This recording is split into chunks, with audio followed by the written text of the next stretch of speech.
I think the biggest connection between your health and your business, besides the fact that if you don't have your health, nothing else really matters. But I would say your energy. Like, what are you losing because you just don't have the energy?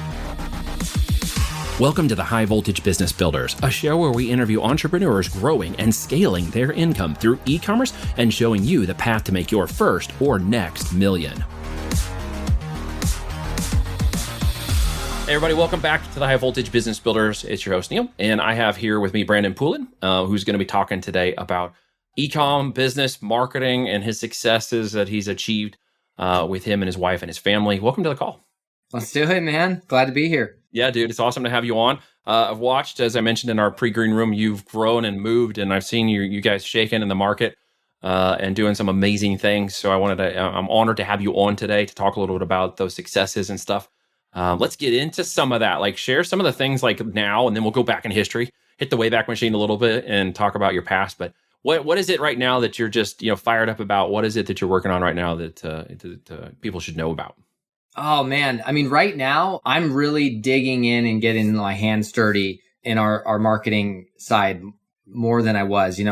We grew so fast, and so the infrastructure was the focus, and so lots changed in digital marketing, especially last year with the privacy updates and just in general it's evolving. And so I'm having a lot of fun, like getting my sleeves rolled up and digging in and being in the marketing and the copy and the networks and the ads and just like much more than I was at one point over the last few years.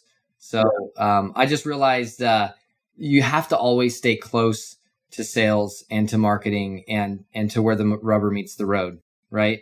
And it's weird even saying that, because for most people it's like, well, duh, like that's what you have to be, but when you grow really fast and you have to work on other parts of your business, it's weird how you can kind of come away from that for a little bit. So that's been a lot of fun lately.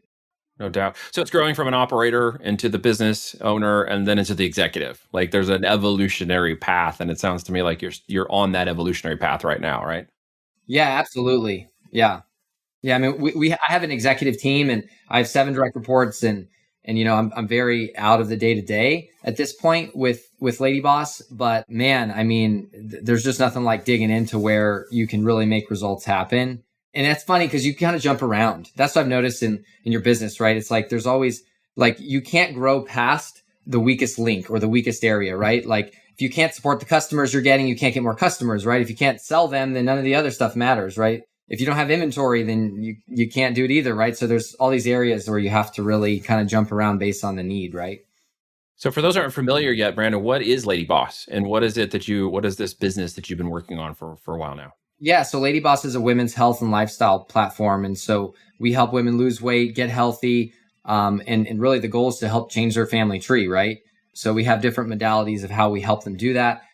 We have a really popular supplement line and some other products for them. And so we've built an amazing community of customers. We helped about 700,000 customers so far.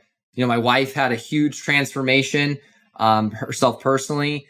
And health's always been important to me. I've never been overweight, but she had a huge transformation. So we co-created it about 7 years ago, and it's been a wild, fun ride. Yeah, dude. Now, a family man, obviously. How has that changed your perspective on life too? Well, besides the fact that my 3-year-old was sick last night, and then you randomly just don't get much sleep, changed your perspective. Dude, I know that. Having 4 daughters, I know exactly how that works. 4. There you go. Well, I got 2. Dude. I got 2 daughters.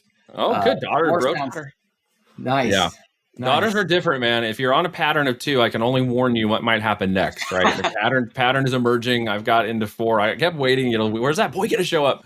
And it didn't quite happen. But daughters, man, it's a whole different world, right? Yeah, absolutely. I don't know it any different, so I wouldn't really know, with a boy, but right. I'm up for it either way. Yeah. Well, I hope so, because you're in it now. Yeah. That's right. So more about LadyBoss and like where you guys are 7 years ago, right? This transformation occurred with your wife and whatnot. What was your motivation? What was that breaking moment, that situation, like that catalyst that just said, hey, I'm doing this and started that journey? To build the company or for her weight loss journey? Well, her was she was the initial catalyst to the whole thing starting, right?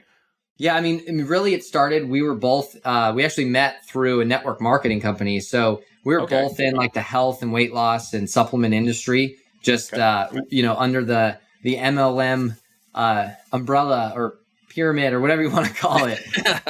Thing. And yeah, exactly. We learned a ton from that. It was incredible experience. And so, the crazy kind of ramp up curve of LadyBoss's growth and the Inc. and number 4 in 2019 and all that really was set when we were both in network marketing, where we learned how to lead and sell and train, and we learned our market, and we're in living rooms with our customers every night. And so really the catalyst was really the kind of fall off of our income in that company, and then saying, what are we going to do now? And then doing it on our own, right? And kind of setting our own stage in our own terms in our career, instead of, basically being a salesperson, in network marketing. So that's kind of was the catalyst for it. Well, that's smart, because now it's more into leadership. I know that the aspect of some things you guys teach is around obviously becoming health and wellness becoming a major part of the success of your business and the success of your model, your life, right? Can you expand onto some of that stuff? Because I know you guys are into that, and I know it's a big component of people's mental health and wellness to get their, health and wellness in check for the success of their business.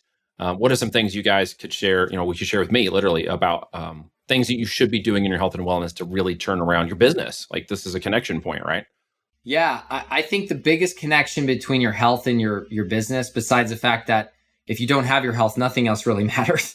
But I would say your energy, right? Like, what are you losing in your business and in your productivity and your ability to grow whatever area of your business you're trying to grow for whatever goal you have there? Like, what are you losing because you just don't have the energy, right? Or you can go hard mentally for 4 hours and then you're done, versus 8 or 12 or, so I think there's a lot to say about just your overall physical ability, right? And I know for a fact when I'm working out, drinking water, eating healthy, sleeping good, like, I can crush it in my workday, right? And when I'm not, like, I might be a little foggy today because of the being up at night with the sick kid, but like that impacts you, right? And well, yeah, dude. And that same thing goes for everything else, right? You look at like you said family man, you look at your marriage. If you're struggling there, that's going to come through, right? That stress that's going to hang. And shoot, I mean, you can even look at the people, these guys that everyone looks up to so much, Gary Vaynerchuk and Jeff Bezos, and like these guys they lost half of their net worth in a divorce. And I'm like, man, that ROI on that's pretty bad. You got to take care of your house, you got to take care of that. Well, I don't know how he's going to live off all those billions. It's really sad.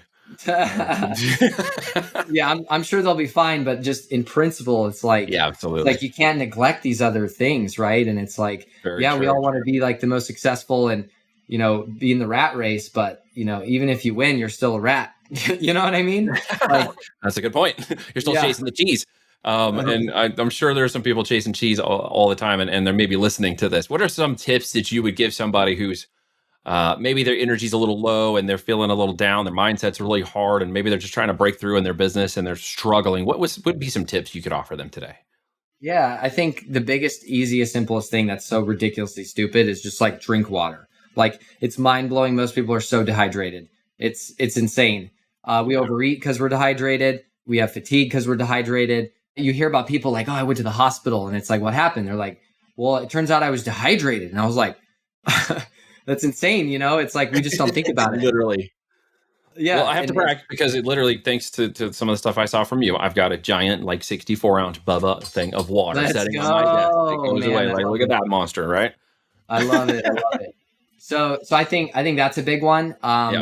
We have we call it the 4, right? It's 4 things that you do at LadyBoss. And so we try to make it real simple. And so I think at the end of the day, water, like, move, like, you need to move, right? You just need to do something. Like, who cares what it is? Just do something, right? Like, your body was built to move. Like, we all know, like, when we stop doing stuff, we stop being able to do stuff, whatever it is. And so get outside, go ride a bike, go to the gym or not, or treadmill or pelt, like, just find something that you're going to do and just do it. And that's like where we preach with LadyBoss or teach is just like we have programs and stuff where, like, just do something, right? Like, do whatever you're going to do. Cause like every single diet and exercise program works. People just don't follow them, right? Like, and like, sure, we've got our modalities that we like and we teach, but like, it really boils down to like, whatever you'll commit to is the thing you should do. You know what I mean? Yeah, and it ties so much into success. At least for me, it has. Right. We live on 40 acres out here in the country. Life is CrossFit for us. As I like to joke when people say they go to a gym to go to CrossFit, I'm like, well, if I want to flip a tire, I'll go out here and flip a tractor tire. Like, there's plenty of that to do around here. That's no joke, man. CrossFit is insane. Like you're an animal. It's hard, dude. And I got trees to cut down and chainsaws to run and all kinds of stuff we do out here just to keep things moving. It's a natural aspect of life for us. And obviously, drinking water is very important for people. But mindset and physicalness is one of the reasons why I'm very glad we got to have you on here, is that there's a connection to the business success that I see with the mindsets of those who are successful and the relationship of their health and wellness to it. It's extremely powerful, right? Give us some examples you've seen firsthand of that changing people's lives. Well, I think the principle for me has always been, and I don't remember where I read this, but it's like, if you do what's easy, life's hard. And if you do what's hard, life is easy. And that principle plays out against any vertical of your life: health, business, marriage. Like, do the hard stuff and things are pretty easy most of the time, right? In that sense. So one of the things that I love right now in our community that I've been seeing, because I've never been like super overweight or had, and it's insane, like the struggles that these women in our community have and our customers that we get to help them with. But one of the biggest ones that I love to see, not love to see, but just relate to, because I have kids, is the ones who could not get pregnant. They're like, I want to expand my family and like have a legacy and like have children, and I can't because of my health. And then I come into this program and they get attached to our stuff. They drink our shake. They do our program. They plug in with relationships in our community, and all of a sudden, I'm seeing the positive pregnancy test in the post, and I'm like, that is cool. So cool. That is really cool to witness. I understand that. My wife and I've been together for 15 years, and I've watched the change in her physically and mentally, going through 4 children. But she's a strong woman, and she gets out here and works very hard. But I can see where that trouble has been in relationships that we've had with friends and family and stuff who've battled that. So, man, that's really cool, because I know that there's a lot of women's hearts for children, and it's not always an option for them sometimes. It's like in their DNA. It's like they all want them. Yeah, no, it is. It's spiritual, in my opinion. That's an ingrained thing. And I know I may be speaking out of turn, but having 5 women in my house, at least I know enough to be dangerous. Dude, you're swimming in the estrogen ocean. I am swimming in the estrogen. And you will be too if you keep going. But I know enough to be dangerous. And what I know is there's a caring heart. There's a kindness that women have. There is a motherly instinct that is ingrained in their DNA, like it or not. They can suppress that at times, and they can tell themselves it's not there, or they may want to hide or mask that for whatever reasons. But I've seen it firsthand. It is there. The maternal instinct, as it's referred to, is 100% there. I'm with you, man. And it's spiritual. I mean, the world wants to make men and women the same, and God made us very different, and we have unique, incredible abilities on either side. And it's like now you're seeing crazy stuff. Like, some interesting things. You're like, you got like men and women's sports, and we're like, whoa, like we're different, right? Like there's no doubt, Well, and there's no doubt, you can't argue that. And I'll touch this topic a little more than you because it'll fall on me. But there is the end result. I'm not worried. Well, there's the end result that was proven that a man how do we say this the right way without being politically correct? Because I live in the country. I won't be offended. Well, most of my listeners will listen to me and already know how I feel about these things, and they probably won't be offended either. But the end result is men are different than women. I can outwork every one of the women in my house right now. There's a physical reason I can do that. I was built to do that. I am capable of doing that. When time comes to lift heavy things, that's why I get called. Time comes to do the more physical activities. That's why. Are they capable of doing physical things? Absolutely. They're very strong in their own right. But at the end of the day, when it comes to doing things that are typically harder or stronger, you will see men surpass women. Genetically, DNA-wise, they're just built to do that differently. And, most recently, we're alluding and talking around a topic about a male swimmer beating the 2, silver gold medalists in their range. He just was capable of doing it because he was physically more capable. End of story. His body has 5 or 7 times more testosterone. That's like just your marker if you need to quantify it, right? It's science. Go on down and finish that statement. At the end of the line, he's got genetic DNA that makes more muscle. Yeah. He's stronger. That's okay, right. you can yell at me about science all you want, but that's a true fact. But getting your mind right about these things and understanding the differences is cool. And I actually, this is a question I had a second ago. Does LadyBoss allow men in? I'm going to say allow. That's probably the wrong way. Do you have men in your community? Can men join your community? No. Yeah. Okay. Well, that's cool. No, You're exclusive. no, like if you're yeah, you have to like be a woman to be in the Lady Boss community. I know Yeah. it's so weird, and that's funny. No, Like it's cool, man. you brought that up, and oh, man, I remember like 3 or 4. No, it was really early. It was like 5 years ago. This came up, and I was like, if you are not born a woman, then you can't be in here because there's a lot of personal stuff. Like it's a safe place for them. Yeah. It's Right. like there's differences between men and women, and like the world Right. wants to tell you they're all the same and like convince us that we're like we're all There are groups for men who are specifically focused on just men, and then there are other programs, yeah out there that you can go join that are men and women specific. It's cool that you guys do that. It's a Men- focused aspect yeah of, like you said, trust, integrity in what you're doing, and serving a specific group of people with a need, which is yeah exactly. And our products are fine for men to take. There's no like estrogen in them, sure. but they're dosed Yeah. and formulated for women's needs. Like I take our products because I know what's in them, and I help formulate them with our board and our group. So it's like, Yeah. but like, well, men can buy our products, but we don't let them in the community, right? That's a Understood. different thing. So as you're planning and now getting involved more in the marketing, as you said, and starting to see things and opportunities, what is it you see that you're doing now in this year that you're changing, adapting, moving forward, evolving in your business? What is it you're doing now to go forward? Yeah, that's a great question. There's a lot. I think we're much more, how do I say this, like LTV driven these days, right? As you grow a business, the customer acquisition costs and the LTV are ultimately telling the story of what your business is and how it functions, right? Your financial statements are great, but you're missing out on opportunities if you're not leveraging a true CAC and LTV number and tracking that back to how you advertise, right? And so we've always been very data oriented. I always like to say like the path is math, right? Like it's always just math, but as you grow and the stakes are bigger and things evolve, you just have to be better. And so those are two metrics that we're obsessed with and are helping us inform much better decisions. And so we've always looked at them, but the way we're leveraging them is evolving. And to be honest, as e-commerce aggregates, matures, as a market, you can't, like the days of 4x ROAS on the front end, like I used to be able to throw up some ads and it was like you'd 5x your money on the front end. Like this was, 2017, but now it's very different, right? And so you have to have a back end. You have to be focusing on the long-term value and understanding that relationship between advertising spend and customer acquisition costs, and then how that backs out and how that relates and when it backs out. So, your cash flow cycle. So boring numbers, math. Yeah, but stuff. success is boring. There's a phrase called success is boring for a reason. That's And right. we were literally just going over this on our graduates call here before I hopped on with you and talking about it from that FBA side, the Amazon channel side, which is where we do a lot of our focus. But direct to consumer is a big component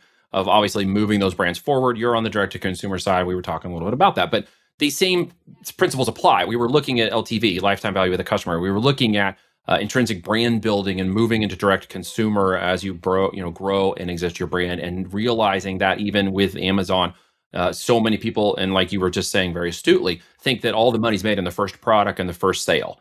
And in actuality, with business, the first products, first sales, first money will be potentially at a loss until you get the brand, the secondary products, the lifetime value, the upsells, cross sells, downsells, etc., built into that business.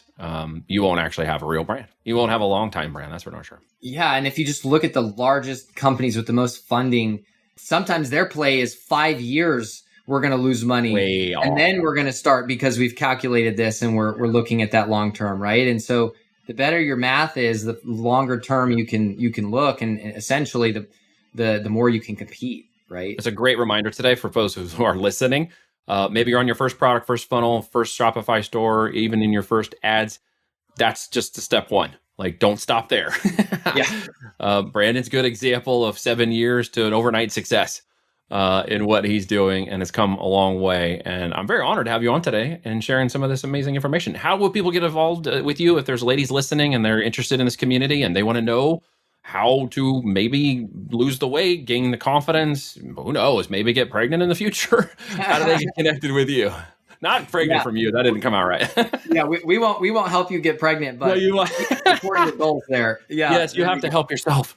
Yeah. Yeah. Well, ladies can go to ladyboss.com, easy as that, and check it out. I like to talk about business on my Facebook and my Instagram. So it's just my first and last name, Brandon Poulin. So you can check me out there, connect with me, let me know your thoughts. If you like something from the show, I'd love to hear from it. Brandon, thanks you for coming on, brother. I appreciate it. Yeah, Neil, it's fun, man. If you like this episode, please share it with people you think will enjoy it as well. Thank you for listening, and be sure to tune in next week for a brand new episode of High Voltage Business Builders.